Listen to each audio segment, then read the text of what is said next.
Papa. Maman. Tu cherches à imiter la rime orpheline?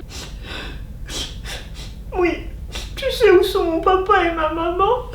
Une rime orpheline est une rime qui, dans un poème, ne rime avec aucun autre vers.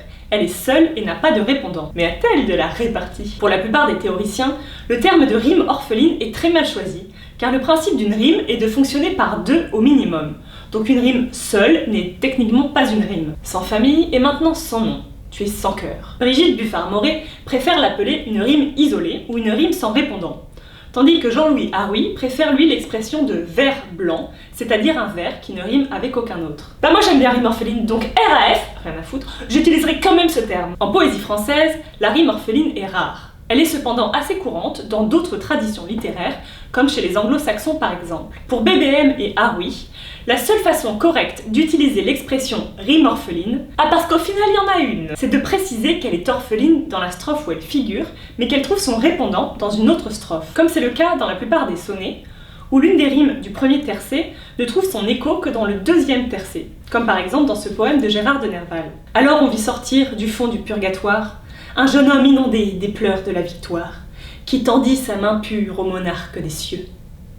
Frappés au flanc tous deux par un double mystère, l'un répandait son sang pour féconder la terre, l'autre versait au ciel la semence des dieux.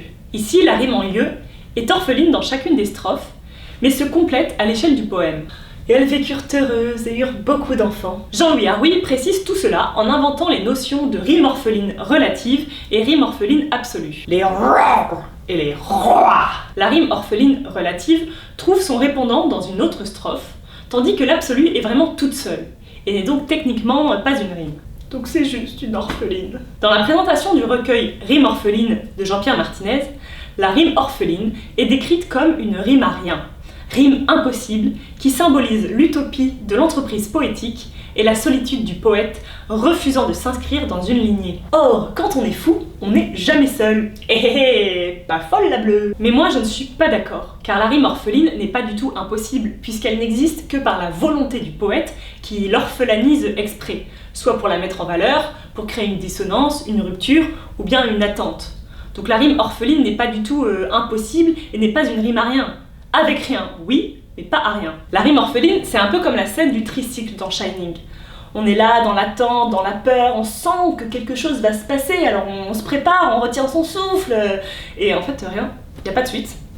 Fin de la scène, fin du poème, la rime orpheline n'a pas retrouvé ses parents. C'est une façon de voir les choses, oui, mais ce qui est sûr, c'est qu'il faut être poète, et être fou, et vulgariser la poésie.